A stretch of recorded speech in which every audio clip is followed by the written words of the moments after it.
Muchas gracias y bienvenidas, bienvenidos a este webinar organizado por las dos uniones de superiores generales, UISG y USG, concretamente la comisión de las dos uniones, comisión de safeguarding o comisión de protección. Vamos a empezar con un momentito de oración. En muchos casos yo creo que para Terés, quizás Oui, el chat limitarlo a los... d'accord. ok. Ok. Decía que vamos a empezar con un momentito de oración. Yo creo que para muchos de nosotros, cuando entramos en este terreno, que es el terreno de la protección, que tiene que ver con las personas, es un tema de cuidado, es un tema de protección, es un tema extremadamente delicado de atención y de cuidado de personas.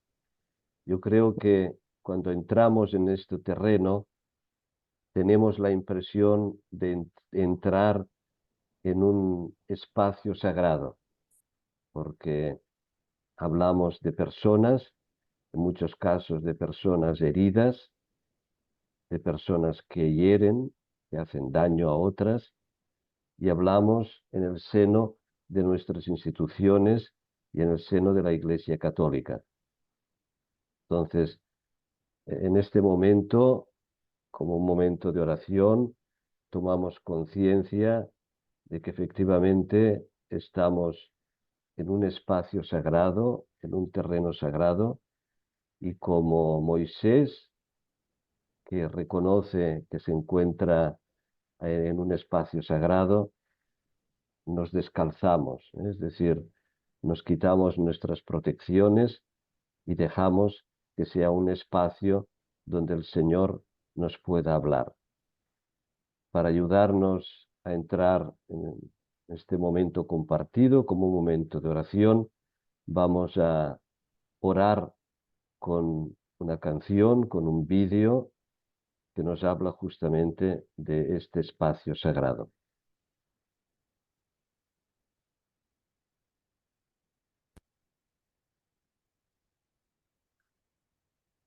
Entonces, con este sentimiento de estar con nuestros pies en tierra sagrada, entramos en este webinar. Durante un momento, voy a recordar simplemente la finalidad de esta comisión que ha sido creada por las dos uniones de superiores generales, como decía al principio, es comisión de cuidado y protección. Entonces, simplemente hacer un poco de historia. En realidad fue al impulso de la convocatoria del Papa que hizo a las conferencias, a los presidentes de las conferencias episcopales de todo el mundo, y en esa reunión fueron invitadas también las dos uniones de superiores generales. Eso era en febrero de 2019. Fue a raíz de ese encuentro que las dos uniones decidieron crear una comisión conjunta. Ese mismo año, 2019, tuvo lugar tanto la asamblea de la UISC como de la USG, que será en mayo 2019, donde eso se respaldó. Como ven, incluso la asamblea de la USG tenía como título por una cultura del cuidado, e iba en esta línea. Entonces, a partir de ahí, esto fue el 2 de octubre de ese mismo año 2019, se convocó a un grupo de personas, algunos superiores generales o especialistas en el tema, y se tuvo una reunión en la cual se habló sobre cuál era el propósito de la comisión, quiénes eran los miembros, qué tipo de relaciones tenía que hacerse, y a partir de ahí se establecieron los objetivos. Entonces, está muy claro que esta comisión es para apoyar a los superiores generales y sus consejos. No es una comisión que atiende casos particulares o que atiende a formación en provincias, es a este nivel de superiores generales y consejos, porque ya hay otras instituciones, conferencias de religiosos, continentales o locales que hacen ese servicio. Entonces aquí es a ese nivel, promoviendo una cultura del cuidado y de la prevención, ayudando a crear políticas para la protección de los menores y adultos vulnerables o adultos en situación de vulnerabilidad y códigos de conducta. También estaba la idea de crear una plataforma para compartir recursos de mejores prácticas entre las congregaciones. Y finalmente, pues esa idea de hacer una red con religiosos, de tipo religioso, eclesiástico e instituciones civiles también. Entonces, con esa idea, desde el año 2019 se creó la comisión. Durante 3 años la comisión ha tenido una configuración particular. En este momento se acaba de renovar. Algunos miembros continúan, otros no han podido continuar, han sido renovados. Desde entonces, la comisión ha hecho ese servicio a través, sobre todo, de una gran variedad de webinars. Toda una serie incluso ha sido publicada en libros, de las contribuciones que se hicieron en esos seminarios o webinars.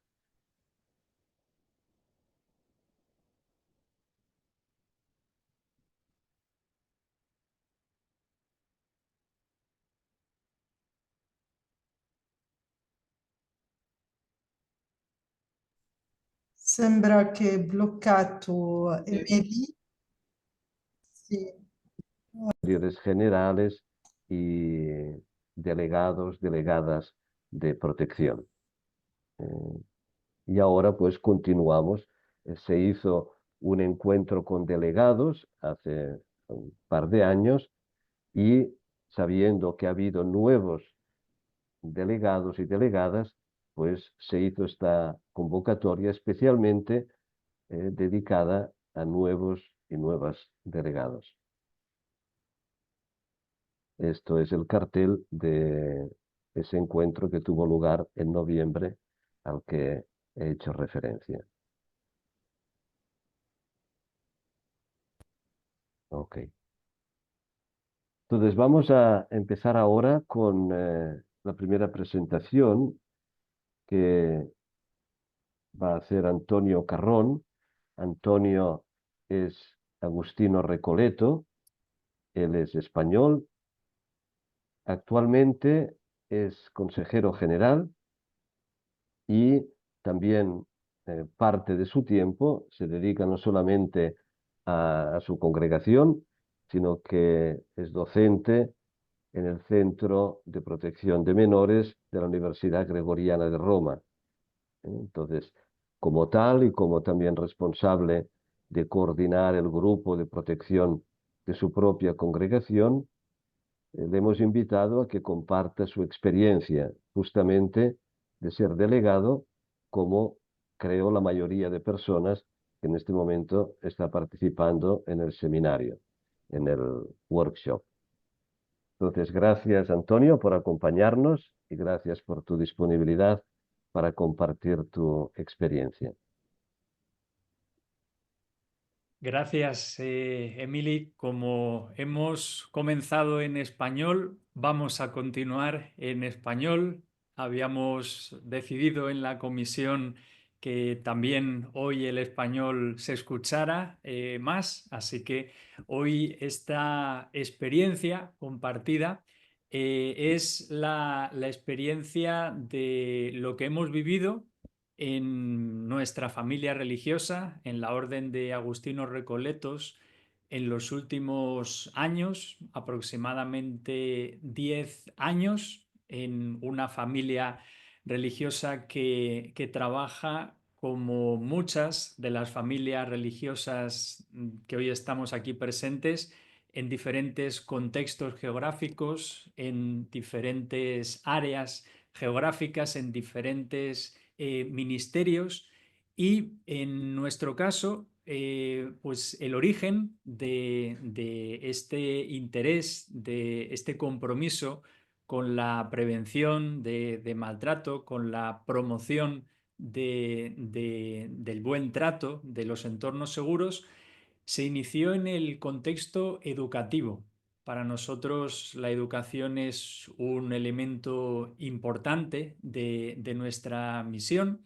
En nuestro caso, además, surgió no porque hubiésemos tenido muchas situaciones, habíamos tenido alguna, pero no muchas situaciones de denuncias, así que sí que creo que lo iniciamos en un primer momento como algo más bien propositivo que reactivo. Progresivamente fuimos teniendo más situaciones, conocimiento de casos, y ahí sí que tuvimos que reaccionar.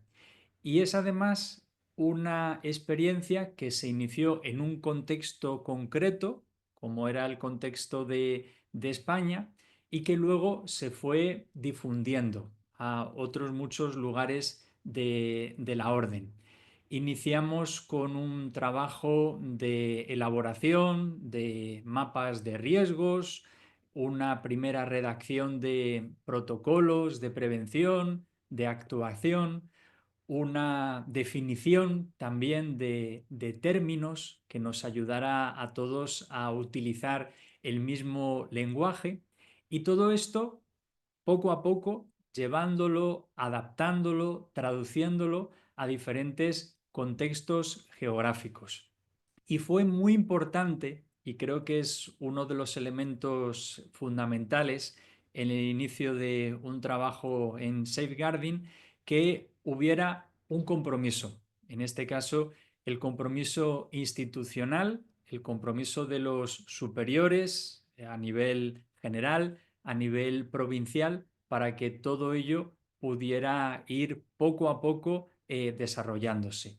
Y junto a este compromiso fue clave también en el inicio la formación de aquellas personas que iban a llevar adelante, a liderar esta nueva misión.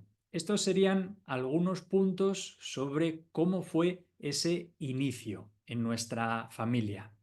Es importante también tener en cuenta cómo se fue poco a poco consolidando este proyecto. Fue un proyecto que tuvo como impulso grande un capítulo general. Fue ahí donde verdaderamente, con la fuerza que supone un capítulo general, se pudo impulsar todo ello. Estamos hablando del año 2016. Poco después, en el año 2018, fue cuando en nuestro caso se creó una primera comisión dependiente de la Curia General, que después tuvo réplica en las diferentes provincias, en las diferentes regiones geográficas. Y una de las primeras cosas que hizo esta comisión fue elaborar un documento marco, aquello que también solemos denominar unas líneas guía, que se titularon de esta manera: Prevención y protección de menores en la orden, ¿no? Y que fue posteriormente adaptado a las diferentes realidades geográficas, realidades culturales. Y todo esto, en un primer momento, se decidió que se trabajara de manera centralizada, para que a partir de ese equipo centralizado se pudiera ayudar a la concreción, a la contextualización en los diferentes contextos. Poco después se realizó un estudio de los casos que habían llegado a la orden por diferentes vías, donde se identificaron perfiles de personas, tanto perfiles de víctimas como perfiles de victimarios, circunstancias, contextos geográficos, procedimientos. Y en este documento lo que se integró fue pues cuál iba a ser la manera que iba a tener esta comisión de funcionar, unos estatutos, un reglamento. Se integró también unas pautas claras sobre pues, cuál iba a ser el procedimiento canónico, adaptándolo a lo que la Iglesia nos iba poco a poco mostrando. Y luego lo que se hizo fue ofrecer orientaciones para los diferentes contextos en los cuales nosotros trabajamos. Educación, parroquias, proyectos sociales, el contexto formativo, qué orientaciones también queríamos ofrecerles a los formadores, unas orientaciones para el acompañamiento vocacional y finalmente un apartado fundamental que es el de la comunicación, cómo abordar una situación de crisis desde el ámbito de la comunicación, cómo manejar.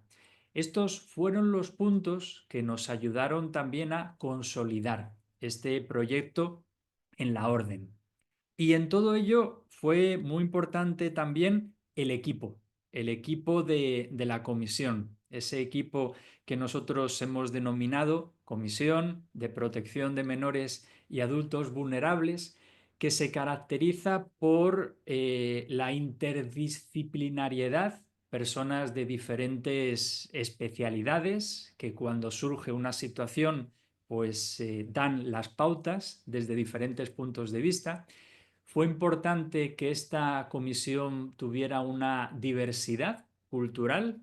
Recuerdo que estamos hablando de una comisión que está centralizada y trabaja para toda la orden, y luego en los diferentes contextos de la orden existen equipos que ayudan a descender las orientaciones de esta comisión. De ahí esa importancia de los enlaces regionales, enlaces provinciales. Y nuevamente, para que este equipo fuera efectivo, ha sido muy importante el compromiso de las autoridades de la orden.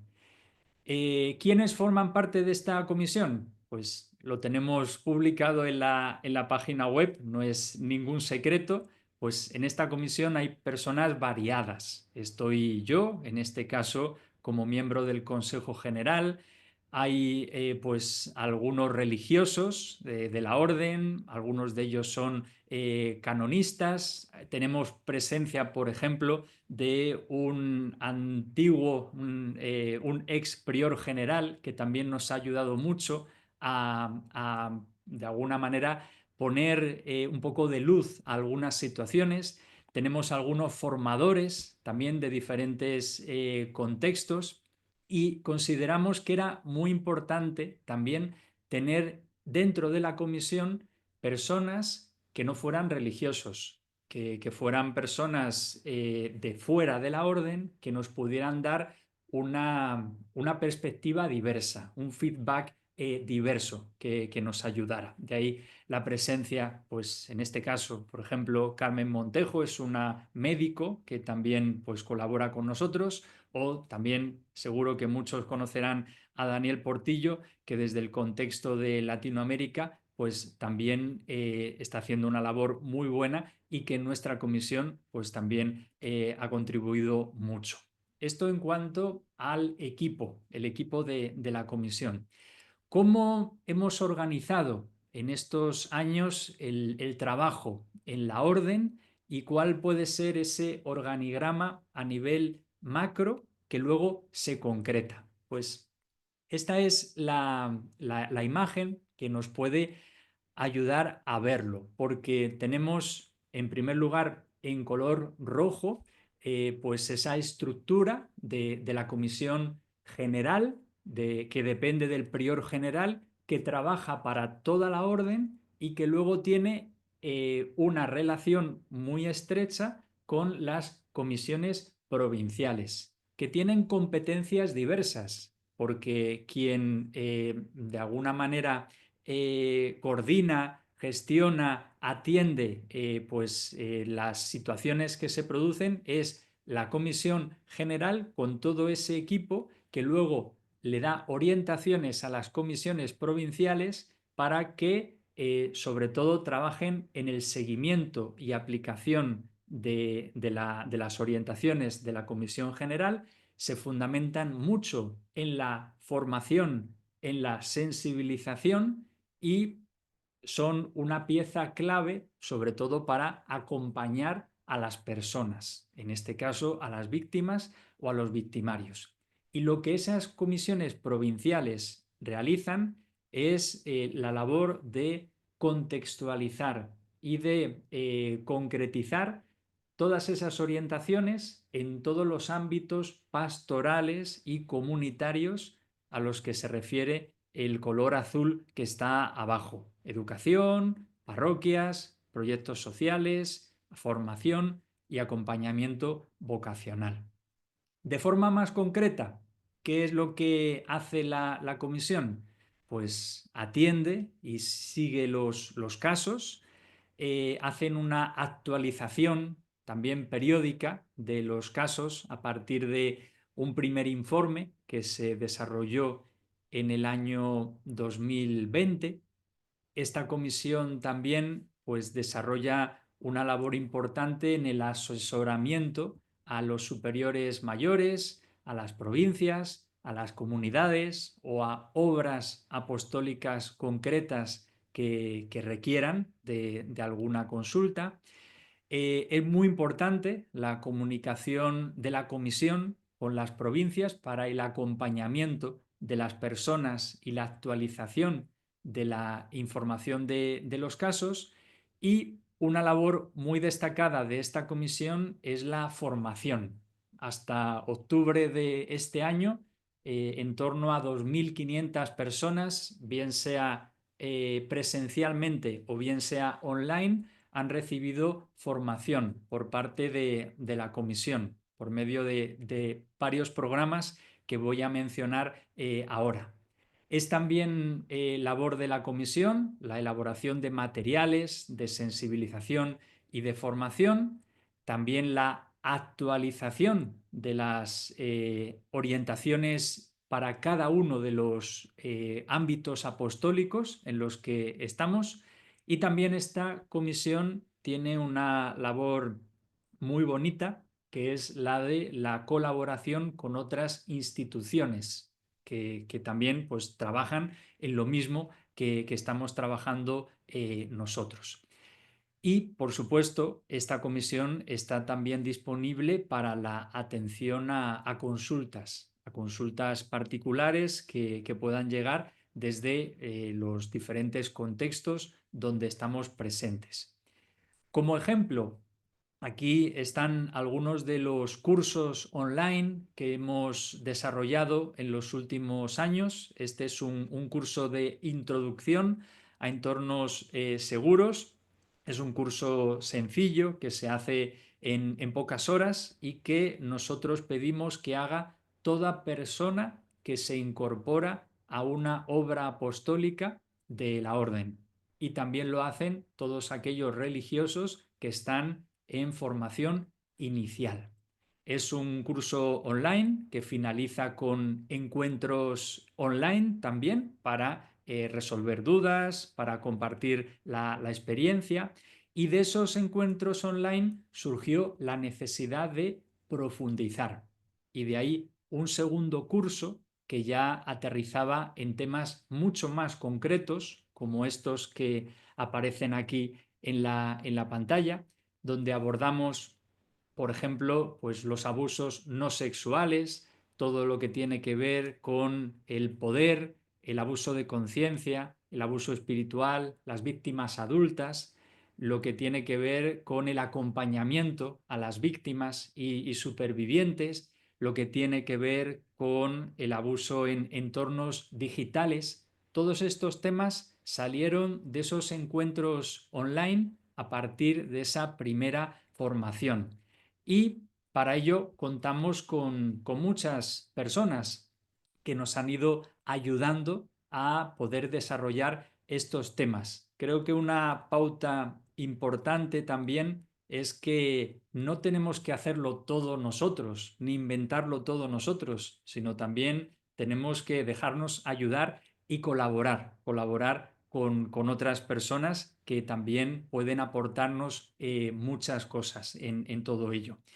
Y todo esto lo hemos ido desarrollando cada vez más. Hay un plan muy bonito que está desarrollándose en colegios. Es una experiencia que surgió inicialmente en España, pero que ahora ya se ha llevado a contextos de Latinoamérica, a contextos de Centroamérica, a contextos también de África, ¿no? que de alguna manera nos está ayudando mucho a poder pues implementar todas estas medidas que hemos previsto.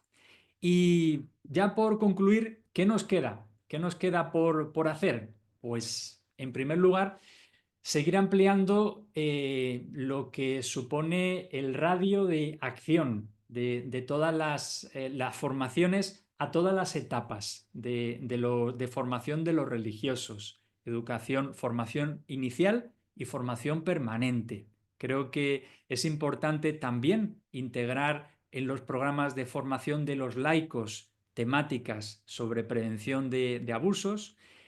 Es importante, y lo estamos viendo cada vez más, pues integrar la atención a otros tipos de vulnerabilidades, abusos adultos, abusos no sexuales, en contextos pastorales, en contextos comunitarios. Está siendo muy bonita en nuestro caso la experiencia con nuestras hermanas de vida monástica, de vida contemplativa, que también están recibiendo pues esta formación y que nos ayudan a entender cuáles son las casuísticas y cuáles son las necesidades que para poder promover una cultura del buen trato ellas necesitan. Promover también medidas de acompañamiento, de reparación a las personas en los diferentes contextos. En algunos países, pues institucionalmente, la Iglesia ya está dando pasos, pero en otras muchas realidades no existen esos mecanismos y tenemos que ser poco a poco nosotros los que vayamos viendo qué orientaciones se pueden ofrecer. También es importante la actualización, la creación de nuevos materiales, atendiendo a nuevas necesidades y, sobre todo, la importancia de seguir formando a personas que puedan liderar este compromiso y que podamos seguir caminando hacia una sostenibilidad en el tiempo, este compromiso que queremos tener. Y también por destacar, por último, mi experiencia a lo largo de todos los años que llevo acompañando esta misión, que creo que la considero una misión.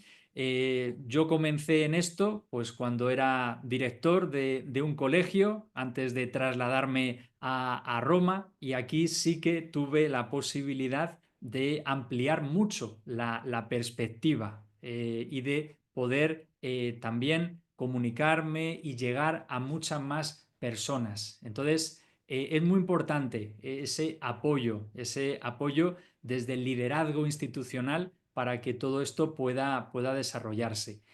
En mi caso personal, la formación ha sido muy importante y sigo apostando por ello, una formación permanente que me ayude a seguir profundizando y abriendo mucho la mirada a nuevas perspectivas, a nuevos retos, a nuevas realidades que sigo desconociendo. Ha habido muchas etapas en mi experiencia en estos años y en la experiencia institucional de la Orden. Momentos de interés y momentos de desinterés. Momentos de buena acogida y momentos de rechazo. Momentos de compromiso y momentos de incredulidad ante los casos que se podían presentar. Momentos de considerarlo como un elemento clave de nuestra misión y momentos de considerar que esto es una moda que va a pasar y que terminará el año que viene o dentro de unos años. Y esa perspectiva también la he encontrado. Las dificultades pues vienen sobre todo de parte de la dificultad de coordinar a todas las instancias de la orden, comunidades en los 5 continentes que dificultan mucho desde un punto de vista cultural, desde un punto de vista de la sensibilidad. Es importante también abordar esta dificultad de la definición de las competencias, preguntándonos bien cuál queremos que sea el campo de acción. Esta es una pregunta que nosotros seguimos haciéndonos. ¿Queremos centrarnos exclusivamente en los abusos de menores? ¿Queremos abordar de manera seria los abusos en personas adultas en situación de vulnerabilidad? Queremos ampliar la perspectiva a abordar abusos, por ejemplo, en el ámbito laboral. Queremos abordar pues, conflictos relacionales. Llegan muchas veces consultas sobre estas tipologías y necesitamos darle una respuesta. Y para ello, insisto, es muy importante el trabajo en equipo, es muy importante también una buena pedagogía a la hora de introducir cuál es el compromiso, cuáles son los objetivos. Hoy día hablar de abusos muchas veces supone un rechazo. Entonces es importante utilizar bien el lenguaje y proponer qué es lo que se quiere al fin. El tema de los abusos creo que no es solo el tema de los abusos, sino que también tenemos que hacer una propuesta, tenemos que ser propositivos. Todo esto nos tiene que llevar a mejorar algo, a mejorar en nuestras relaciones, a mejorar en pues también la manera como percibimos al otro, la manera como nos cuidamos. Y todo esto haciendo que sea sostenible y que quede impregnado como algo transversal en todo lo que supone pues nuestra vida y nuestra misión. Así que esta es la experiencia que podía compartir en este día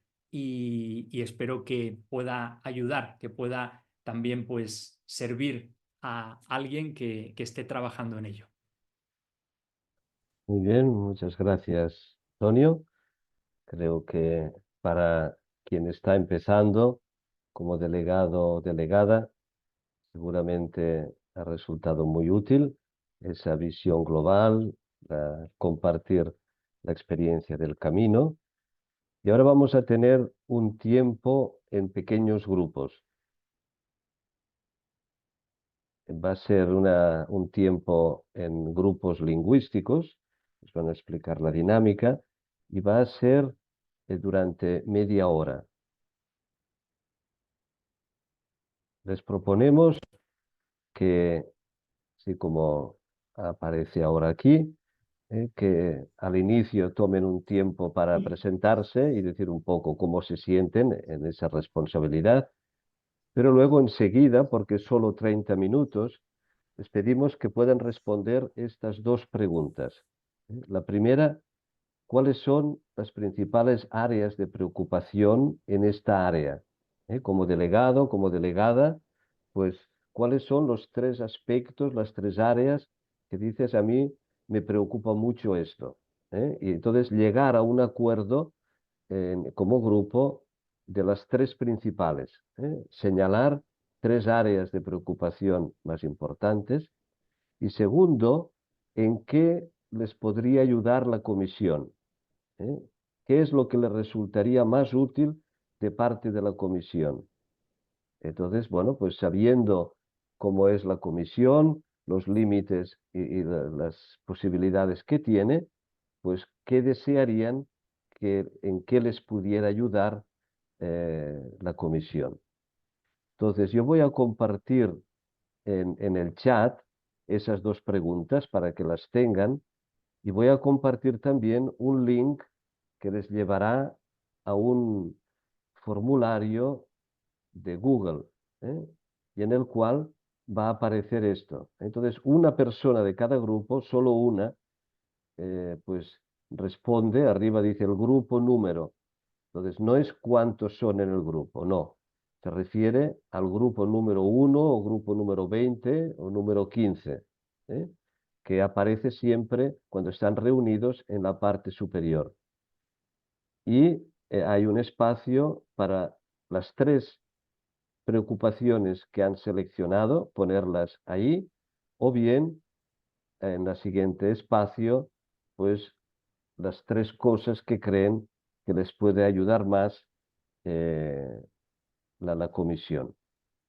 Entonces, voy a poner ahora mismo en el chat para todos, sea las dos preguntas, sea el link para Drive. Ahora escuchemos el hermano Brendan Giri. Nos percatamos de que tenemos un buen número de grupos que han escrito las respuestas y si alguien necesita seguir escribiendo, lo puede hacer ahora, ¿vale? Con los secretarios del grupo. Tengo todo el placer de presentarles al hermano Brendan Giri, un hermano marista como yo. No me he presentado al inicio. Soy un hermano marista y soy el secretario de la USG y es por esto que estoy aquí hoy. El hermano Brendan es de Escocia y es un psicólogo clínico. Tiene gran experiencia en la gestión de la salvaguarda. Ha coeditado 4 grupos, La Noche Oscura de la Iglesia Católica, por ejemplo, sobre los abusos, la crisis de los abusos del clero. Ha trabajado muchos años con diferentes presentaciones, seminarios, talleres y ha acompañado también a víctimas y a personas que han sido víctimas de la lacra de los abusos. Ha sido provincial, ¿no?, en un número de años y en los últimos 4 años ha sido miembro de esta comisión de salvaguarda, la comisión conjunta de las dos uniones. Estuvo en la primera comisión y ahora empieza con la segunda. Muchísimas gracias, Brendan. Gracias por estar con nosotros. Y ahora nos va a hablar Brendan de su experiencia y nos va a ayudar a promover una cultura de salvaguarda en nuestros institutos. Gracias, gracias, Brendan. Gracias, Emily, por tu presentación, por tus palabras tan amables. ¿Podéis ver la pantalla? ¿Sí? Solo un momento. Tengo que clicar algo aquí. Un segundo solo.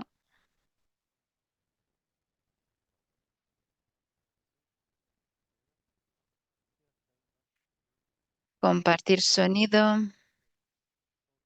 Perfecto, estamos.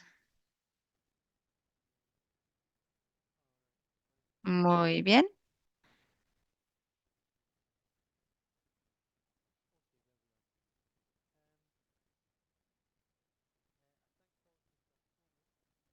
Muy bien. Vamos a ver. Aquí podemos ver que tenemos, creo, 193 participantes. Es prueba del valor de estos eventos formativos. Estoy muy feliz viendo que tantas personas estén participando. Me gustaría empezar por lo que decía Papa Francisco en su carta al pueblo de Dios el 18 de agosto de 2018. Ningún esfuerzo debe ser dejar de lado para crear una situación en la que los abusos se puedan prevenir y no se cubran y no se perpetúen. Tenemos un punto importante en este sentido. Es muy importante crear una cultura en este sentido. Sabemos que con este tipo de crisis muchas personas suelen no cubrir y superar esa cultura de la cobertura que ha caracterizado la historia de la Iglesia. Ahora necesitamos una historia diferente, un cuidado diferente. ¿Qué significa? Bueno, existen diferentes definiciones de cultura. Es una manera que tenemos de ser y de comprender prácticas, ideas que influencian y direccionan el comportamiento de una organización. Una persona, por ejemplo, aquí lo decía de una manera muy clara, la cultura es cómo hacemos las cosas en esta zona y estamos siempre muy conscientes de, de los diferentes carismas y de la manera en la que vivimos en las órdenes religiosas. Esa es la cultura, una cultura que se refleja en nuestros comportamientos. Y cuando hablamos de una cultura del cuidado y de la salvaguarda, lo que decía el Papa es algo que para nosotros es muy cierto. Las víctimas deben ser las protagonistas. Es fácil decirlo, pero no siempre es fácil ponerlo en práctica por muchas razones. Existen víctimas que no quieren contacto, víctimas que están muy enfadadas, víctimas que en otros casos, bueno, quisieran tener contacto, pero tienen miedo, resistencias. Una cultura del cuidado, de la salvaguarda requiere transparencia y esto no siempre es fácil porque existe un deseo muy comprensible de proteger las organizaciones en las que pertenecemos. Necesitamos escucha, necesitamos compasión, una conversión de los corazones, una defensa diferente con respecto a la defensa mera de las víctimas, pura y dura. Tenemos que estar abiertos y ser humildes en nuestros enfoques. Necesitamos una formación completa y comprometernos. Tenemos que trabajar mucho. Tenemos que pensar en los esfuerzos de las diócesis de la Iglesia para crear esta cultura del cuidado y de la protección.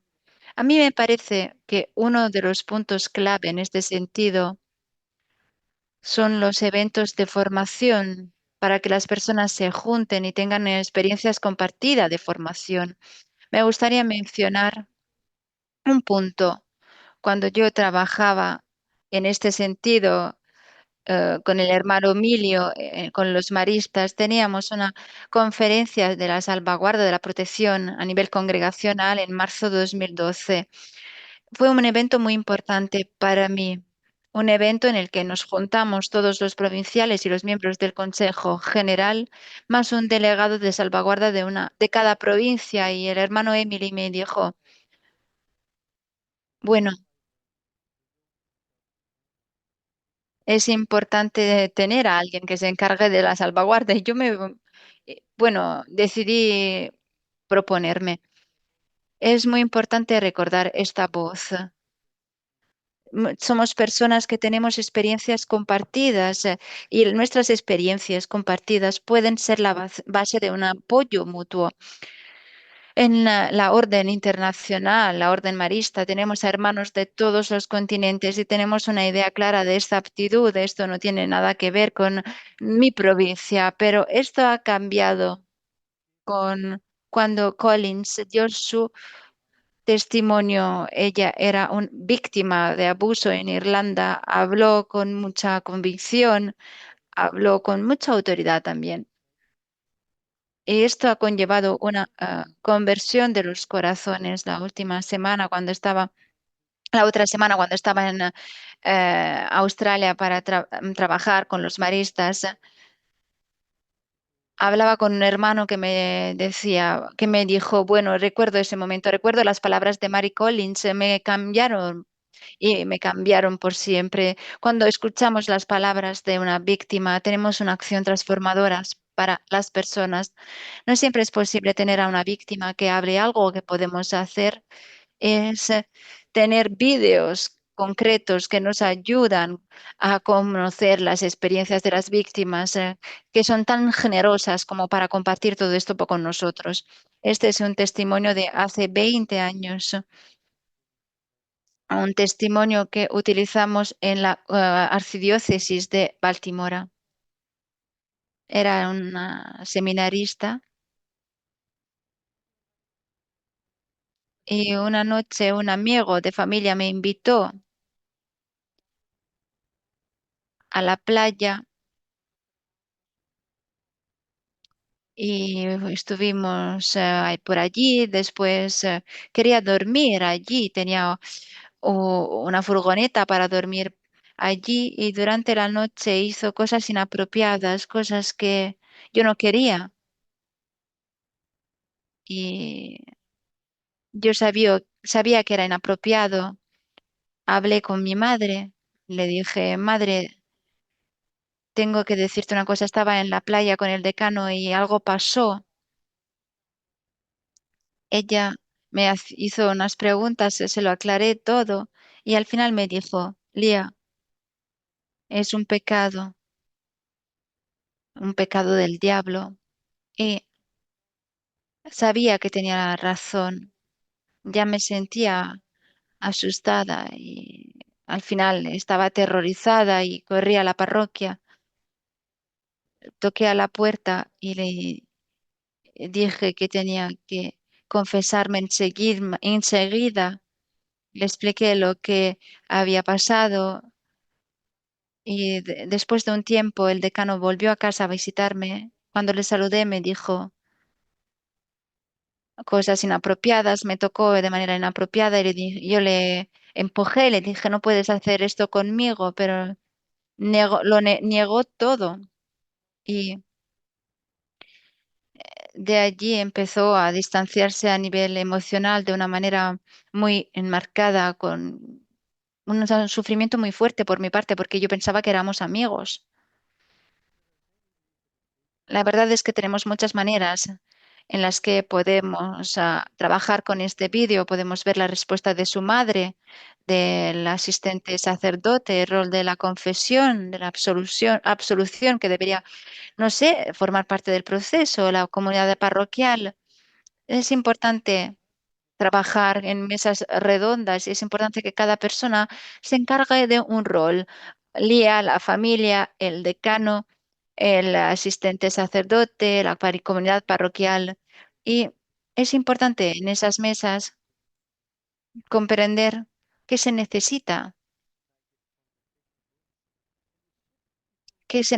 hacer en este tipo de situación. Y cada persona tiene un rol específico, un rol que varía, ¿no? ¿Y qué se hace? ¿Cómo funciona? Tenemos que entablar una escucha empática de diferentes perspectivas, de Lía, de la familia, de este sacerdote asistente que tuvo que acudir a esta niña, a esta chica que estaba en dificultad. Tenemos que pensar en las diferentes respuestas y a las personas que un poco a la vez empiezan a comprender la complejidad de la situación. Y yo creo que es muy importante en este sentido recordar que tenemos que ayudar estableciendo diferentes roles, diferentes responsabilidades. Yo tengo un amigo que me ha mandado este vídeo con el permiso de la víctima y yo creo que es muy importante respuesta de las víctimas es fundamental y puede ser un objetivo importante para nosotros, para nuestra transformación. En mayo de 2019, Sheila Hollins tuvo que preparar un encuentro. Invitó a 6 víctimas. Teníamos por lo menos a una víctima a cada mesa. Mostramos el vídeo Spotlight. Imaginemos el impacto. Estas víctimas estaban con obispos, socializaron con obispos y compartieron su testimonio. Los obispos al final comentaron que también habían sido objetos de una obra concreta, de una obra de pastoral, de crecimiento, de transformación. Y en 2019 tuvimos un encuentro formativo congregacional sobre la cultura del abuso en la iglesia y el clericalismo. La verdad es que yo creo que en este sentido la crítica de Papa Francisco contra el clericalismo es algo que tenemos que tomar con mucho cuidado. No va a ayudar mucho si tenemos críticas demasiado marcadas. George Wilson, en el clericalismo, la muerte del sacerdocio, distingue entre clérigos y clericalismo y los sacerdotes y el estilo sacerdotal. Sabemos que el sacerdocio es un liderazgo espiritual y el clero es un rol profesional, como el mío es ser psicólogo. Y cada rol profesional tiene un cierto estado, poder, un idioma, consigue excluir a algunas personas. Y nosotros tenemos que ponderar las diferencias entre las características del clericalismo y las características eh, del sacerdocio. Yo creo que tenemos que comprender esta experiencia bien. Los sacerdotes deben ser nuestros aliados y no se deben sentir siempre atacados. Y después el último punto que quería mencionar tiene que ver con los misioneros del Sagrado Corazón, una conferencia que tuvimos sobre la salvaguarda, la protección del día 4 al 13 de septiembre de 2022. Tuvimos presentaciones, mesas redondas, a gestionar las acusaciones, derecho civil, derecho canónico. Y yo creo que en este sentido es muy importante pensar en la misión del Sagrado Corazón, que de hecho ha creado una red de salvaguarda de protección en el instituto. Muy importante, una red de apoyo para una formación continua. Estos son 4 diferentes encuentros en los que yo he participado, encuentros transformadores que han promovido una cultura con un grupo de liderazgo que después ha ayudado en la implementación concreta. Y la otra área en la que me gustaría hablar es algo que todavía no he mencionado, la formación. A mí me parece que si queremos crear una cultura de la cuidado, de la protección, es importante crear desde el principio una experiencia de las personas que esté arraigada en la membresía. Esto forma parte de un programa de formación sobre la sexualidad para los ministros. Y en América se comentaba esto, ignorar la sexualidad y el sexual. Parece que se trata de que se trata de un mensaje que no se debe mencionar y esto hace con que sea más difícil buscar ayuda cuando las personas tienen problemas sexuales o situaciones de abuso en el ministerio. Y esto para mí es muy cierto. Acabo de terminar un proyecto de entrevistas con hermanos maristas que han trabajado con abusos infantiles y decían que nadie hablaba de la sexualidad en la formación, es un tabú. Y cuando alguien tiene dificultad, la verdad es que no sabe cómo entablar diálogos en este sentido. Y no es fácil proporcionar respuestas aptas para las víctimas. Los formadores deben hablar de estos temas. ¿Cuáles son las implicaciones? ¿Cómo formamos a los formadores? Bueno, yo creo que tenemos que reconocer que no existe solo el abuso infantil de hermanas, hermanos. tenemos abusos que también se van dando en las comunidades. Y no hablo solo del pasado, escucho muchas historias a nivel global en cada continente de abusos que se van dando incluso hoy. Esto significa que tenemos que dedicar tiempo a la formación en esta área con los especialistas y es importante enviar a especialistas en la formación de manera que este tipo de temas se aborde. Tenemos que utilizar estudios de casos, ejemplos, de manera que las personas estén cada vez más conscientes. Y el informe CIASE de las víctimas de adulto, aquí os he puesto algunas indicaciones, es muy útil en este sentido. Tenemos que dar instrucciones claras a las personas sobre lo que tienen que hacer o si deben ser conscientes de los abusos y cómo es importante formar en la investigación que hice en este sentido. Y he analizado los documentos de la Fundación de los Hermanos Maristas. En la regla de 1837, San Marcelino escribió que cada hermano debe ser testigo de esta familiaridad, debe y se debe denunciar que cualquier tipo de hermano que ha visto casos de este tipo debe denunciar. Es muy importante que los jóvenes se sientan que existe un camino claro, patente de lo que se debe hacer. Y esto nos ayuda a brindar seguridad, a protegerles de una manera u otra. Yo creo que es importante que las personas sean escuchadas y no he escrito que se les crea, porque la verdad es que sabemos que existen también acusaciones falsas. Una mujer encargada de la formación, recuerdo, por ejemplo, algunas mujeres estaban enfadadas con ella y utilizaron el abuso para criticarla abiertamente. Y sabemos que si no tenemos un estudio concreto, una investigación, no sabemos exactamente lo que ha pasado. Es importante escuchar, respetar. No sabemos que no siempre tenemos que creer. Es importante tener una idea clara de lo que se va dando. Ahora os voy a mostrar otro vídeo de otra hermana que eh, denunció un caso de abuso por parte de un sacerdote y explicó lo que pasó cuando se lo dijo a la superior en su convento. Yo me encargaba de la limpieza y todos los que, bueno, se dedican a la vida consagrada, quieren servir y para un prior es muy fácil abusar de las hermanas porque les dicen lo que deben hacer. Yo muchas veces escuché críticas, me decían que no caminaba bien, que no hacía las cosas bien. Muchas personas en la casa tenían problemas conmigo. Los hombres eran atraídos por mí, eran su culpa. Era su culpa, incluso cuando lo dijo a su superiora. Se enfadó muchísimo, saltó, empezó a gritarme. Estaba muy enfadada y me dijo,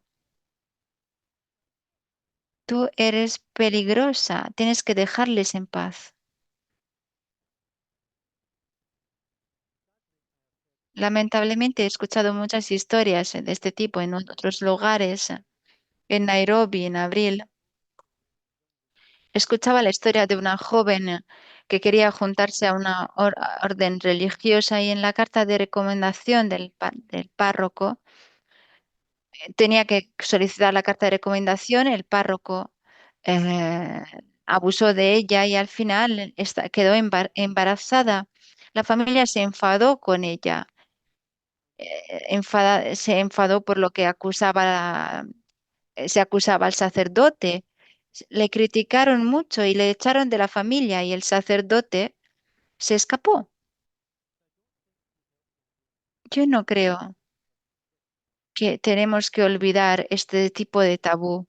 Tenemos que recordar que existen situaciones de vulnerabilidad. Muy a menudo las hermanas no se creen, no son creídas y Yo creo que en este sentido es muy importante no acusarles, es importante protegerles. Y mi conclusión en este sentido es esta: el liderazgo es crucial y es algo patente en la presentación de Antonio, era muy claro.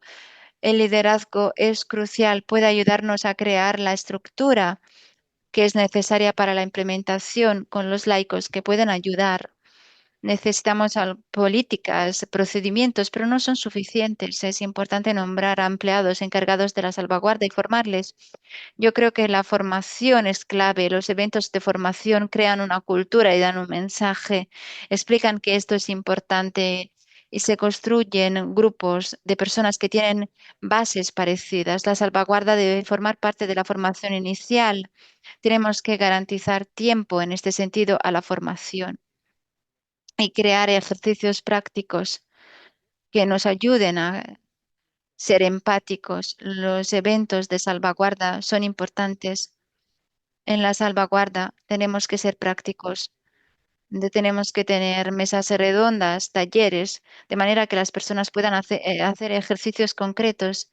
Y es importante tener la salvaguarda como ministerio en nuestra iglesia. Muchísimas gracias.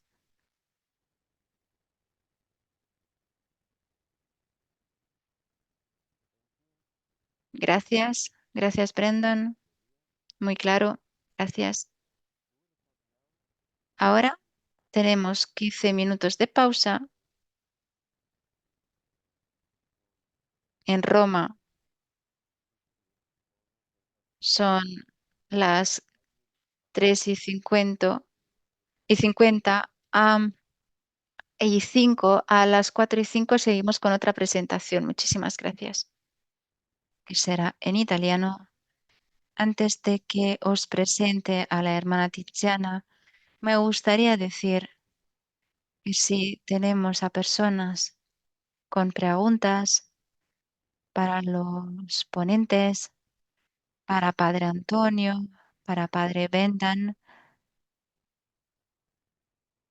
son preguntas que podéis colocar en el chat. Nosotros vamos a recibir estas preguntas como facilitadores y al final esperemos poder contestar por lo menos algunas de estas preguntas en vuestros idiomas, en inglés, español, francés e italiano. Inglés también podéis plantear preguntas o aclarar ideas. Podéis preguntarlo directamente a los ponentes. Y ahora es un gran placer presentarle a la hermana Tiziana, que es de Abruzzo, es italiana, de la Congregación de las Hermanas Franciscanas de los Pobres. Y tiene mucha experiencia de gobierno en su congregación a nivel local y también como superiora general. La hermana Tiziana es muy conocida en la vida religiosa, sobre todo de las mujeres, por sus conocimientos de derecho, sobre todo el derecho canónico. Ahora vive en la maravillosa ciudad de Asís como buena franciscana y trabaja.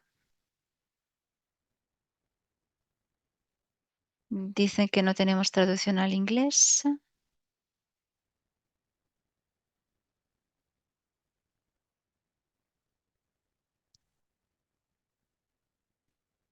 Parece que está todo bien. Perfecto, gracias.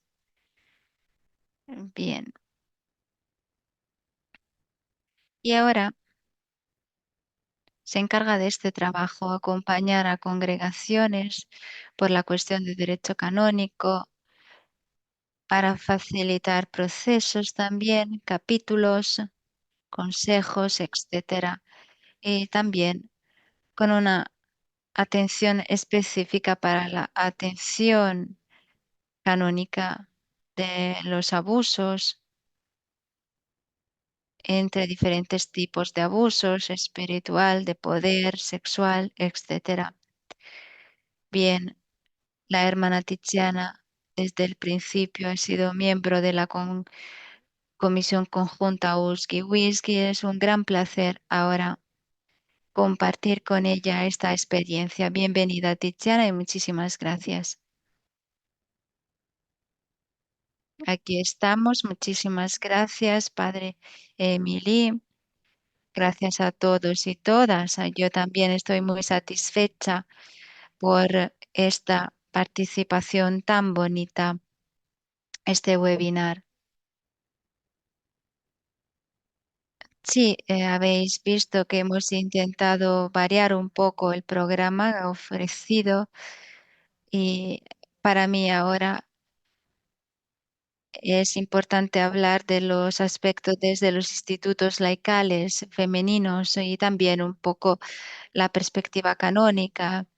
Espero que la pausa y el café os hayan despertado para este maratón. Ahora he preparado un PowerPoint. No creo que voy a poder presentar todas las diapositivas, pero después lo vamos a enviar y espero que sea útil. Antes que nada, antes de que empecemos con un intercambio del PowerPoint, me gustaría responder a una pregunta. ¿Por qué es necesario hablar de los institutos laicales femeninos?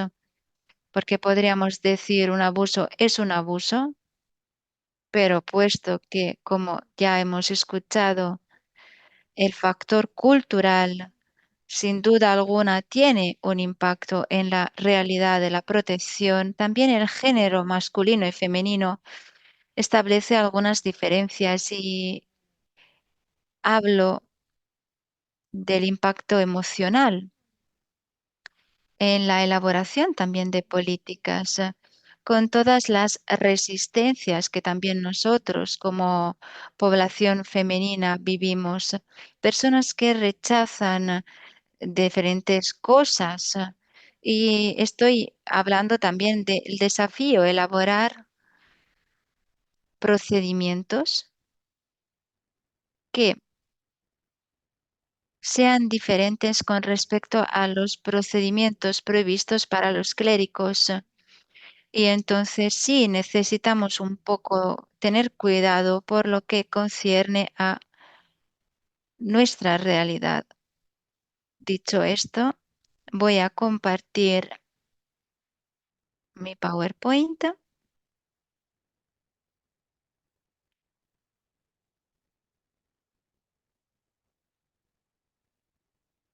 ¿Se ve? Espero que se vea. Muy bien. Perfecto. Bueno, antes que nada, por este enfoque más empático, más emotivo, me gustaría decir que cada vez que estamos de cara a este tema, un tema que tenemos que abordar también con personas y grupos, es muy útil empezar por esta pregunta.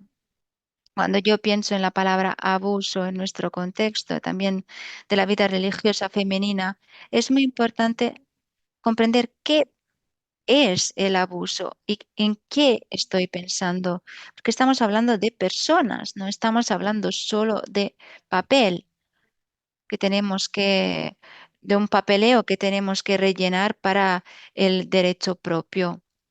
Bien, sin duda alguna estamos viviendo un nuevo Kairos en la Iglesia y este momento es un momento herido, lo hemos visto. Son décadas que lo vamos comentando por el trauma que vivimos en la escucha de las primeras historias de denuncias, señalaciones. Herido es un momento en el que estamos heridos porque quedamos confundidos, perdidos, no sabíamos muy bien qué camino nos teníamos que esperar. Y otra herida que tenemos hoy, estamos cansados, no queremos hablar de este tema. ¿Por qué? Porque parece que de una manera u otra, bueno, la iglesia no es solo esto, y entonces, bueno, que sigamos. Cuidado, tenemos que tener mucho cuidado porque estas son heridas que requieren mucha atención, una escucha profunda. Tenemos que asumir responsabilidades a nivel personal y colectivo como instituto y un cuidado que debe darnos una sensibilidad de cara al monitoreo de los riesgos que podemos tener y también como prevención tenemos que recordar también los eh, problemas, los obstáculos que vemos, porque nuestra responsabilidad es actuar, hacer algo. Bien, de la Iglesia Universal brota este compromiso. A mí me gusta mucho esta idea, esta palabra de vida que el Papa ha escogido para brindar un impulso a este compromiso, un impulso que viene de los Corintios. Si un miembro sufre, todos los miembros sufren con él. Me gusta esta palabra porque es una palabra que nos coloca en el horizonte de la interconexión. Somos algo que es unívoco y estamos encarando una lacra de la humanidad, de la Iglesia, y tenemos que asumir este tipo de aptitud. No se trata solo de hacer lo que es cierto o de olvidar este problema en nuestra experiencia como Iglesia. Es importante empezar por la interconexión y esto nos indica un cambio de cultura. Desde luego, hablando a los institutos femeninos, sabemos que tenemos nuestras heridas. Y yo he pensado, un cambio de cultura es necesario para colocar al centro la fragilidad de los menores y de las personas vulnerables y luchar contra la tendencia a la autorreferencialidad. La institución, congregación, iglesia, clero, instintivamente suele protegerse, defenderse para evitar escándalos y consecuencias del escándalo. Al centro no existe nuestra institución o nuestra congregación. Al centro tenemos la persona de la víctima. Un cambio de cultura en este sentido nos lleva a asumir como valores evangelios, como principios evangélicos, un sentido de justicia y de transparencia.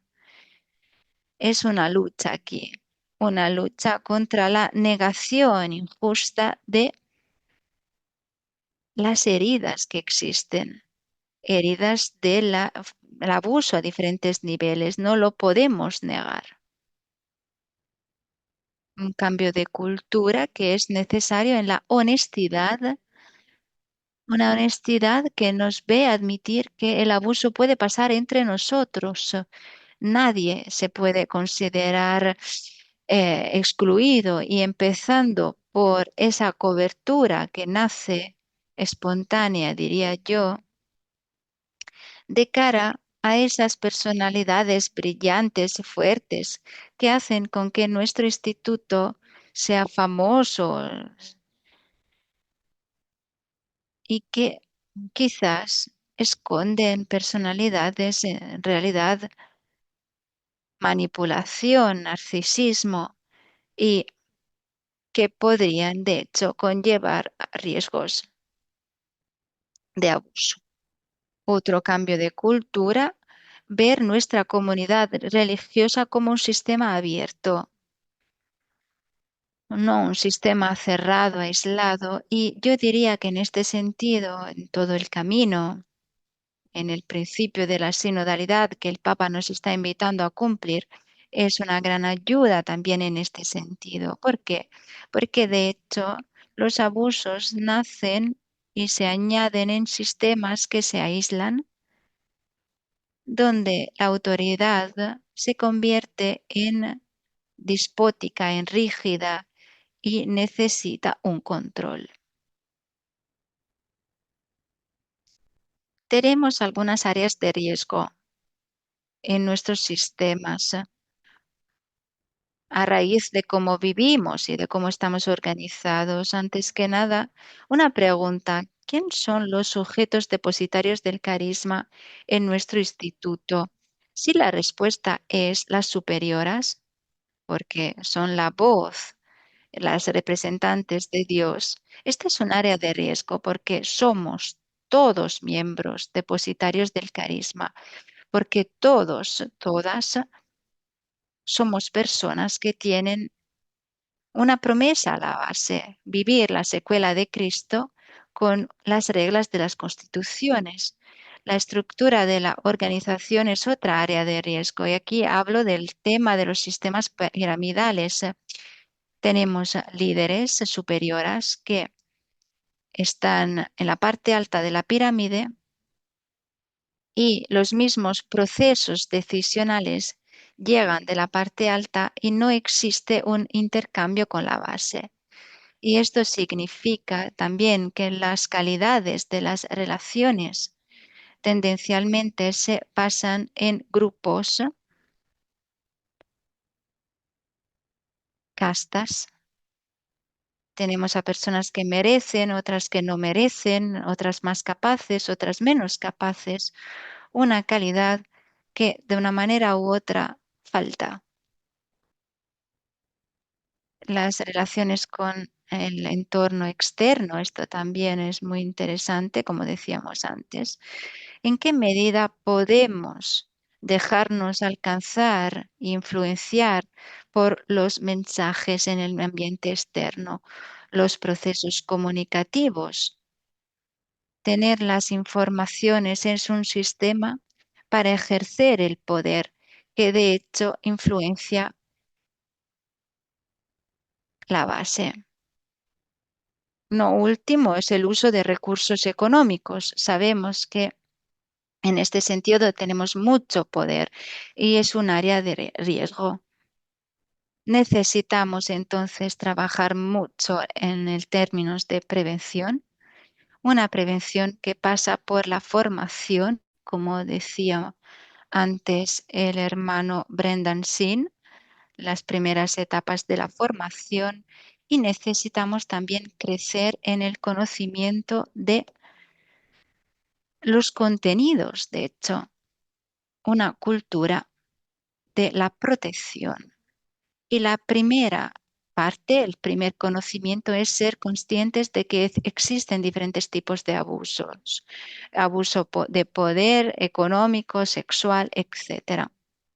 Ahora voy a intentar, en términos generales, presentar algunas definiciones y empiezo por el abuso de poder y de autoridad, que distinguiría un poco, porque de hecho no necesariamente la Iglesia nos da poder y autoridad para llevar adelante las iniciativas de ese poder. En esta diapositiva me gustaría explicar algunas secciones que he intentado marcar para explicar cómo se puede ejercer la exusía de Jesús, la vida libre. Habla con libertad, con honestidad, está preparado para cambiar sus pautas. Jesús admite el fracaso, comparte su poder con los discípulos, les explica cómo discernir el camino de la vida, se escapa porque es importante que crezcan. Y es algo muy necesario en este sentido. No busca un lugar para sí, promete un lugar para los que tienen fe en él. No está allí vinculado a su sillón y ora por los suyos. Es un ejercicio en este sentido del poder que no es dominio, es servicio. Entonces, tenemos que preguntarnos esto. Y esto para mí, para los institutos femeninos, es una pregunta muy importante y muy delicada. Ejercer el poder de manera sana no significa controlarlo a todo, usar la fuerza para ser reconocidos como superior a sus superiores, organizar acciones de una manera eficaz, brillante, prescindiendo de las consecuencias en los miembros integrantes. Al revés, ejercer el poder de manera sana significa actuar y hacer cosas por el bien común, no por mi prestigio. Aceptar también que estamos entrando en conversaciones incómodas, preguntas incómodas. Atravesar también momentos difíciles, quedando firmes y creyendo en la fuerza del bien. Y generar vida, sentido en nosotros y en los demás. Esto es el ejercicio del poder, el abuso de autoridad.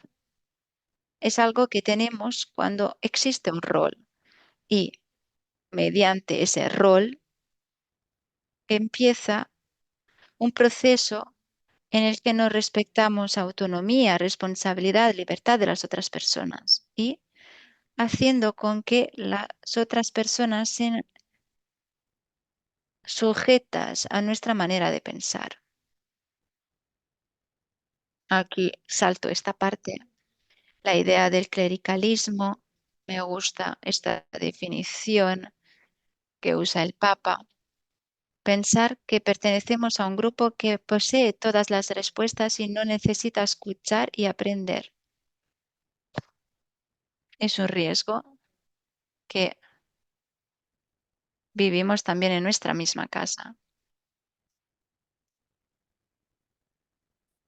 Después el abuso sexual.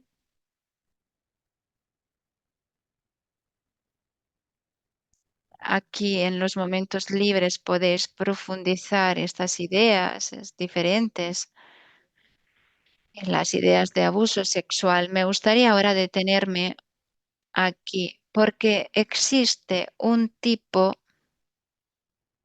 de abuso. El derecho canónico no habla de abuso, habla de delicto contra el sexto comandamiento. Tenemos algunos abusos sexuales contra menores, personas vulnerables, personas con uso imperfecto de la razón, que son abusos simplemente porque las víctimas tienen estas características, pero tenemos otros elementos que tienen que ver con nosotros, personas adultas. Cuando un delicto contra el sexto comandamiento se da en un lugar público con una constricción, violencia, amenazas, abusos de autoridad, allí también tenemos una idea, abuso sexual. Aquí también no puedo detenerme mucho, pero podríamos hablar mucho del sacramento de la penitencia, que tiene que ver, por lo menos en mi pequeña experiencia, el sacramento de la confesión es un lugar que ve situaciones de este tipo y existe la posibilidad de una solicitación durante la confesión o incluso la absolución del cómplice. Y aquí he puesto los cánones de referencia. Las heridas que conlleva un abuso son heridas que conllevan daños que duran en el tiempo y es necesario también, en algunos casos, tener una intervención terapéutica profesional. Aquí he puesto el abuso espiritual, que es una manipulación relacional de tipo emotivo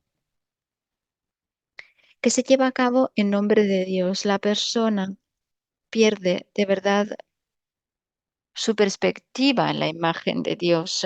Su vida de fe está caracterizada por una falta de orientación, pierde el contacto con el mundo interior de los valores y de las ideas. Un abuso de conciencia que va más en lo profundo porque es una forma de violación de la intimidad de los demás. Consiste en llevar a la otra persona a pensar, a juzgar, a tener criterios de discernimiento según su idea, su concepto, sin respetar a los demás. Ahora aquí tenemos que decir que en nuestra realidad femenina, los abusos sexuales como víctimas, bueno, tenemos muchas, como autoras pocas, menos a nivel estadístico, pero no ausentes. tenemos cada vez más señalaciones de abusos de autoridad, de conciencia espirituales, y es importante cuidar mucho de estos aspectos. Naturalmente, aquí representáis también vuestros gobiernos generales y crear comunidades sanas significa tener en consideración algunos principios, la colaboración, la subsidiariedad, tener praxis de participación, respeto de los límites, de los requisitos también para asumir la carga de superiora. Distinción entre foro interno y foro externo a nivel femenino, la verdad es que combinamos algunos desastres. Y después las superioras, las formadoras, que deben ser conscientes de su rol, deben estar en diálogo y la necesidad de tener acciones claras, justas y transparentes de cuidado.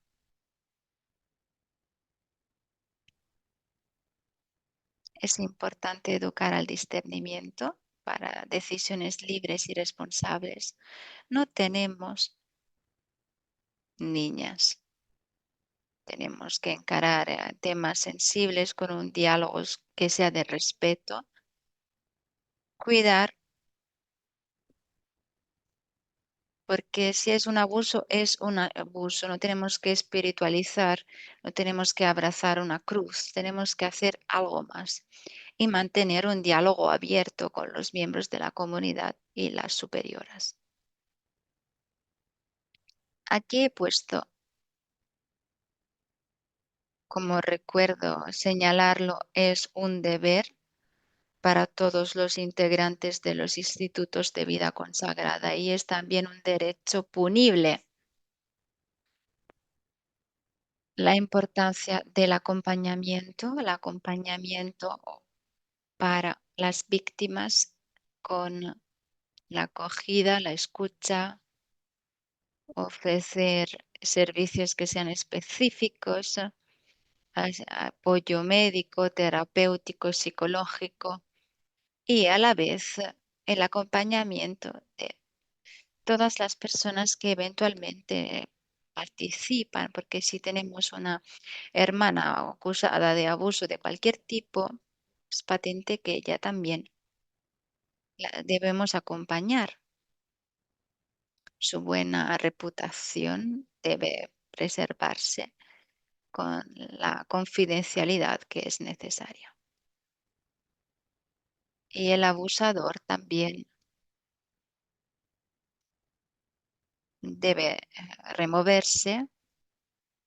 Es importante que pague y que tenga la posibilidad de una segunda opción. Puede que le cuiden y se integre otra vez. Otro punto importante, quien está acusado injustamente, porque la buena fama está dañada y cuando una persona es inocente, los superiores y las superioras deben hacer algo. Las políticas, las líneas guías son importantes y deben indicar procedimientos justos que acompañen la escucha, la igualdad entre los integrantes. Es importante establecer medidas cautelares mientras tanto, y cuando termina un procedimiento con procedimientos disciplinares, es importante tener también caminos de reconciliación y reparación del daño. Tenemos muchos desafíos, pero tenemos una oportunidad. Podemos emprender este camino de la mano y aquí estamos. Nuestros fundadores y fundadoras hicieron lo que pudieron y nosotros tenemos que hacer lo que podemos. Y entonces, enhorabuena. Muchas gracias, Tiziana. Gracias por la presentación. Gracias, muy claro, muy pedagógico.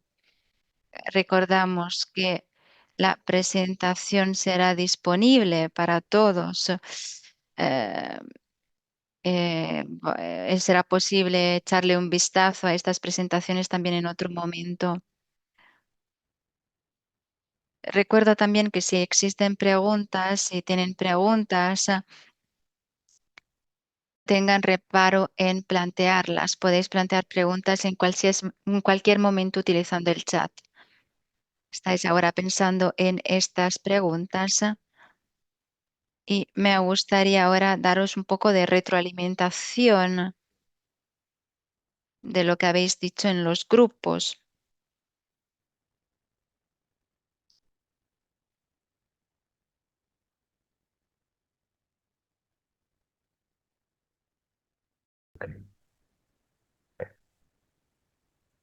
Entonces, aquí con la ayuda de la inteligencia artificial tenemos un poco los grandes temas que se han expresado en los grupos. Después, la inteligencia humana tratará de leer más detenidamente todo y ver exactamente cuáles eran las preocupaciones y también qué se pide de la comisión. Entonces, pero al menos esto para tener una idea de lo que se ha dicho en los grupos, ¿eh? Que eran 19. Entonces, en cuanto a las preocupaciones, una primera preocupación era sobre el tema de las estructuras y los procedimientos, que cuáles son las estructuras que pueden ayudar y también los procedimientos que conviene seguir. Otra preocupación era sobre la formación y sobre la toma de conciencia. Entonces, cómo ayudar a que en las propias congregaciones todo este tema entre como parte de la toma de conciencia. Otro gran tema era la creación de ambientes seguros. Otro era cómo tratar el tema del abuso y de las acusaciones. Es decir, cuando se reciben abusos, acusaciones, cuál sería la manera de poderlas atender. Y otra preocupación eran los desafíos culturales, cómo todo este tema se trata de manera diversa según las culturas. Bueno, estos son los grandes temas y esto va a ayudar mucho a la comisión cuando se encuentra, de hecho, dentro de un par de días, pues tomar todas las aportaciones de los grupos y también qué se espera de ella, de esta comisión. Y concretamente lo que se pedía era, por una parte, formación y capacitación. Esto hay muchos grupos que lo han dicho de una manera u otra, continuar con este tipo de formaciones, etc. Todo el tema de la colaboración, el trabajo colaborativo y el trabajo en red. Este también es otro tema importante. El tema de sensibilización y de toma de conciencia. Entonces, ayudar a esto, a sensibilizar. Y luego ayudar también a evaluar y un apoyo de manera continuada, de manera permanente. Entonces, estos son los grandes temas que se han dicho y, como digo, la comisión los va a abordar dentro de un par de días. También, aprovechando ahora, voy a poner aquí para todos el link que pueden copiar y guardárselo, donde encontrarán los materiales que se han usado hoy. Esto es un Drive, entonces allí encontrarán esos materiales. De momento yo no veo ninguna pregunta aquí disponible, pero Brendan, Tiziana, Antonio, ¿tenéis alguna otra cosa que añadir a propósito de lo que ya se ha compartido hasta ahora? ¿Queréis completar alguna información después de escuchar las otras intervenciones? a menos que alguno de vosotros haya recibido directamente una pregunta directamente dirigida a vosotros. Si alguien de los presentadores quiere hablar, Tiziana, por favor. Sí, tengo dos preguntas aquí. Una dice, me gustaría entender si en las líneas guías a nivel general tenemos que añadir procedimientos puntuales en caso de acusaciones o reconocimiento de abuso. Bueno, yo diría que sí, es necesario a nivel general establecer antes que nada quién son los organismos apropiados e encargados, porque si es un instituto pequeño, podríamos tener una centralización en una comisión que recibe, por ejemplo, algunas señalaciones y que se encarga de una investigación interna. Cómo esta investigación, este estudio interno se lleva a cabo con un recuerdo que es fundamental en las pautas del instituto, un punto candente. Existen casos que necesitamos poner delante de una autoridad judicial de la nación en la que estamos, donde tenemos el delito, o delante de las autoridades eclesiásticas. Tenemos tres caminos. Para los primeros dos es necesario tener una recomendación de todas las provincias, los países. Es importante hablar con uno, con el otro y establecer los criterios del procedimiento interno. Para mí esto es importante que se establezca a nivel de instituto. Repito, si es necesario centralizar, lo hacemos. Si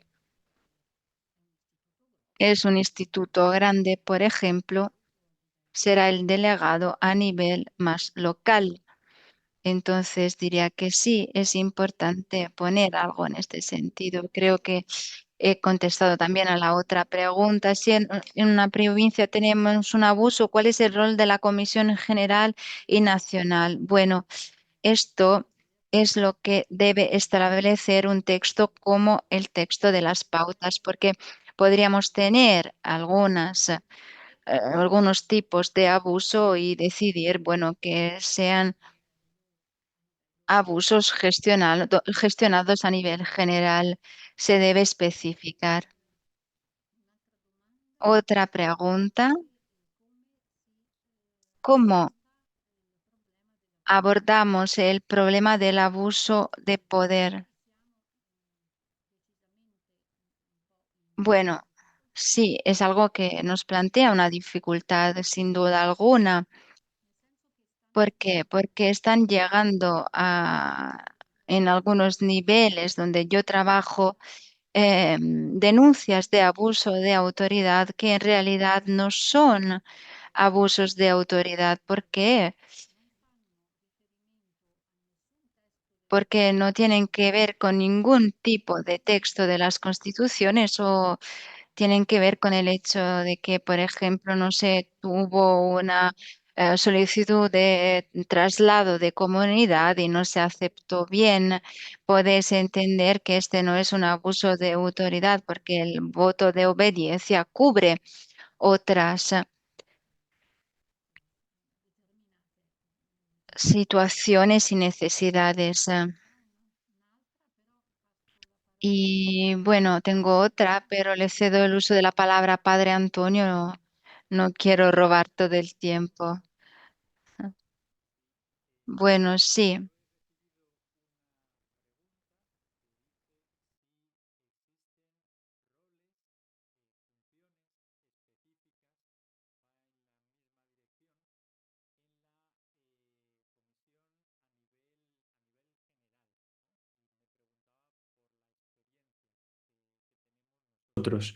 Con esas personas que antes presentaba.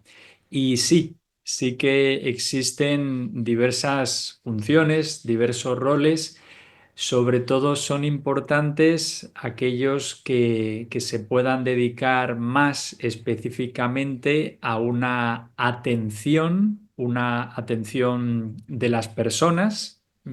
Ahí el perfil es más terapéutico, más psicológico.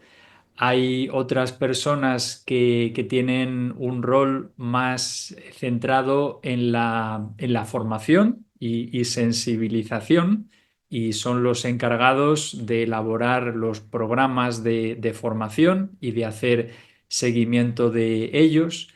Es importante tener también alguna persona que pueda manejar bien los trámites legales a nivel civil, a nivel canónico, en todo ello. Y además de eso, creo que cada vez es más importante que estas personas que trabajan en estas comisiones tengan también sus momentos de cuidado. Creo que el concepto de el cuidado del cuidador es algo que tenemos que ir profundizando cada vez más, porque es algo necesario. Pero en general creo que respondo diciendo que sí, que es importante que las personas tengan una función, un rol y que todo eso tenga también un acompañamiento y sobre todo un apoyo a nivel de liderazgo, a nivel institucional.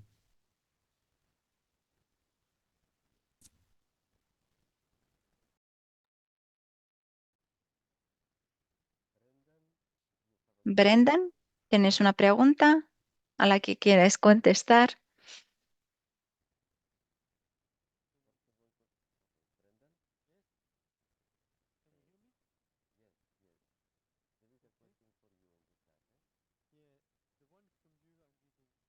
Sí, veo esta pregunta. ¿Cómo podemos tener una presentación que sea más empática y que tenga más participación? Sí, yo creo que es importante gestionar este punto, me parece muy importante, es algo que me preocupa mucho. Yo la verdad es que me encargo mucho de presentaciones y lo amo, encanta ser un facilitador y un profesor. Antes que nada es importante pensar en la sala donde tenemos el encuentro. Si tenemos el encuentro en un estadio, será muy difícil tener una participación del público. Es muy importante tener un espacio amplio con mesas redondas. Las personas es importante que participen mucho. Es un modelo importante, el modelo del sínodo que nos permite participar. Después, si tenemos a personas que pueden participar, bien, pero si no las tenemos, es posible que un facilitador externo nos ayude. Yo creo que en este sentido es muy importante trabajar bien porque existe un punto fundamental. Es importante que las personas empiecen a participar y escuchen. El hermano Emily, creo que lo recuerda, el hermano Virgilio, oh, una vez me dijo, si tienes suerte, las personas recuerdan el 5% de lo que dices. Las personas aprenden haciendo y algo que he hecho, por ejemplo, he dado un caso a las personas. Es un caso de acusación. Vamos a ver si de hecho lo sabéis gestionar. Vamos a ver cómo lo gestionáis. Y se aprende por las experiencias con casos clave. Es importante hablar de las diferentes perspectivas fomentando el aprendizaje. Las personas a veces tienen vergüenza porque no saben las respuestas, pero nosotros todos no tenemos respuestas y el espacio físico es importante. Si no tenemos a personas competentes en este sentido, tenemos la necesidad de hablar con un facilitador y es importante que las personas sepan cómo hacer las cosas sin escuchar todo el tiempo. Estos son mis puntos clave. ¿Otra pregunta? ¿Tienes otra? Sí. ¿Cómo diferenciar?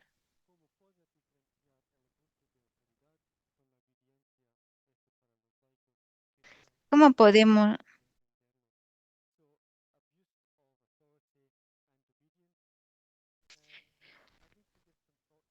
Bueno, la obediencia, es importante distinguir este punto. Como decía Tiziana, es muy importante. En este sentido, es clave recordar que el abuso de poder está en todas partes.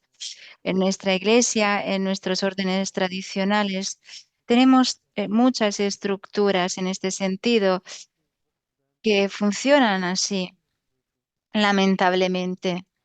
Parece que no tenemos una protección suficiente y muy a menudo esto es complicado. Tenemos que tener mucho cuidado.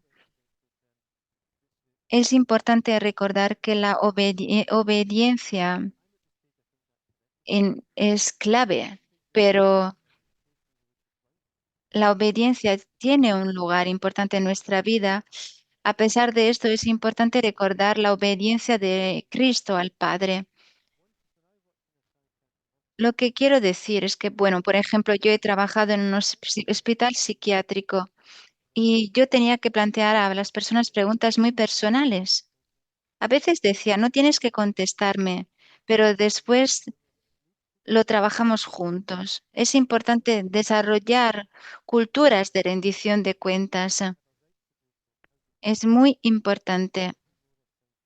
Es importante que tengamos más rendición de cuentas y no podemos solo pensar que las cosas se harán por sí solas. Necesitamos salvaguarda, necesitamos tener a visitadores laicos, personas que tengan competencias que puedan de verdad ayudar a hablar. Yo creo que son puntos muy importantes. Tenemos que gestionar estas ideas. Gracias.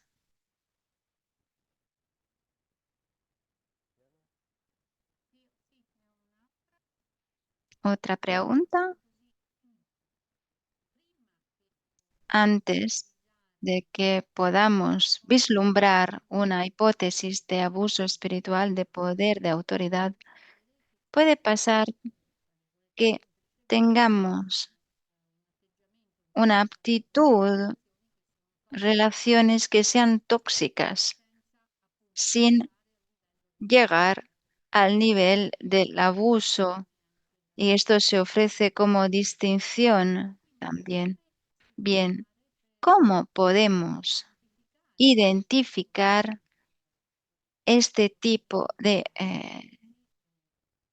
comportamientos tóxicos en nuestras comunidades y prevenir el abuso? Vosotros, que sois los delegados de vuestros institutos, aquí tenéis una tarea muy importante. La formación vuestra, que es fundamental, y la red también, el intercambio de experiencias, porque estas distinciones, entender, ¿es abuso o es un comportamiento desagradable, tóxico? Bueno, estamos en el pleno para intentar comprender si se puede trazar una línea de distinción. Es la experiencia también que nos va a ayudar, sin duda alguna, el intercambio entre nosotros y la formación también muchísimo. También, por ejemplo, ¿cómo decirlo? Describir el rol de una comisión. ¿Por qué? Por ejemplo, cuando una comisión instituida empieza a recibir señalaciones y empezamos con una investigación interna, empezamos a escuchar a las víctimas y después los testimonios y después las personas acusadas. Es un procedimiento disciplinario administrativo. Juntamos todas las partes y nos percatamos de que de hecho no tenemos un abuso y que si hubiéramos podido hacer algo,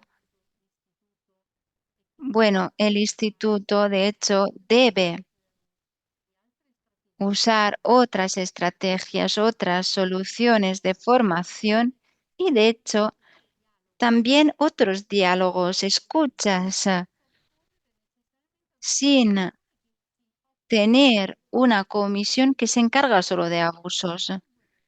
Tenemos que distinguir los dos ámbitos porque uno, si no la comisión queda estancada con 1000 señalaciones. Y repito, es importante comprender cómo responder, cómo crear lugares de escucha de estos problemas sin necesariamente forzar las cosas.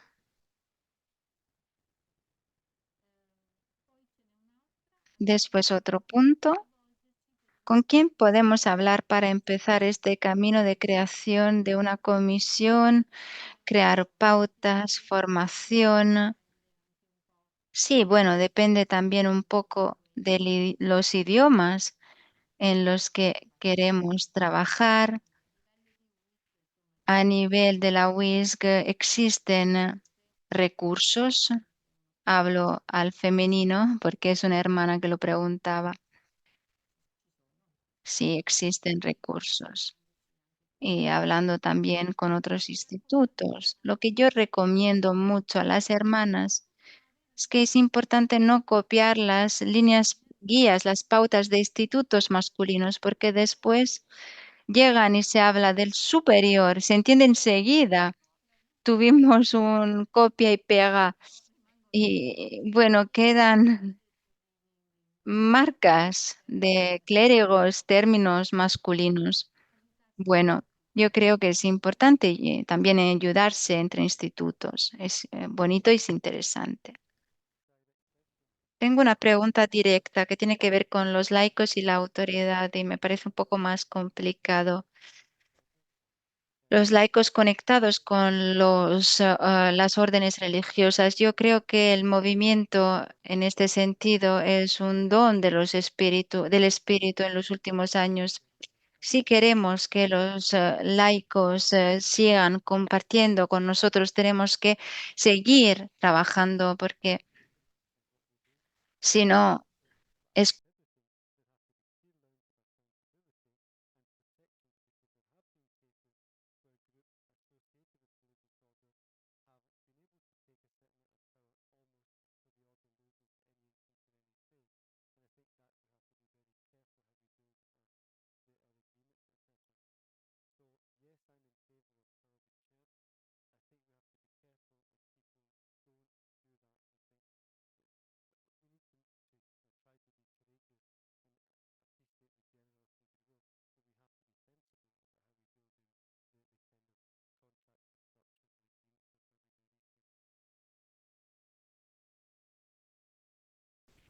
Ok, muy bien. Nos quedan 3 minutos. Parece que no hay más preguntas, que las cosas han sido suficientemente claras. Así que aprovechamos estos últimos 3 minutos para dar las gracias a los 3 que han colaborado hoy presentando, Tiziana, Brendan, Antonio. Agradecemos también la colaboración de las traductoras, sin las cuales esto sería muy complicado que la gente se pudiera entender. Así que gracias a todos y esperamos reencontrarnos en un próximo webinar o quién sabe, quizás en presencia. Muchas gracias y hasta la vista. Chao. Chao.